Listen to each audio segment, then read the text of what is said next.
High, তুমি আমার সাথে ফাইজলামি করো?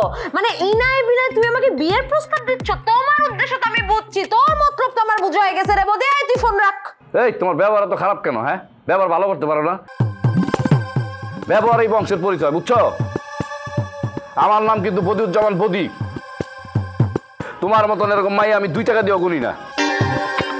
শুধু আঙ্কেলের মুখের দিকে তাকায় আমি আবারও ফিরে আসতেছি, এর বেশি কিছু না।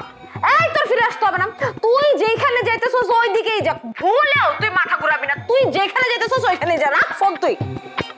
আরে হ্যালো হ্যালো, যতই রাগ দেখাও, তোর আমার সাথেই ঘর সংসার করতে হবে। আরে তখন দেবো নাকি? না থাক, আমি মেজাজ গরম আছে, পরে দেবো না। আব্বা একটা ফাউলে এত আশকারা দিতেছে, কেন দিতেছে, কি জন্য দিতেছে, আমি তো কিছুই বুঝতেছি না। কি যে করি, চারিদিকে আমার যন্ত্রণা। সুন্দরী হয়েও আমি মরে গেছি। নূরজাহান, তোমাকে এত সুন্দর কে হইতে বলছিল?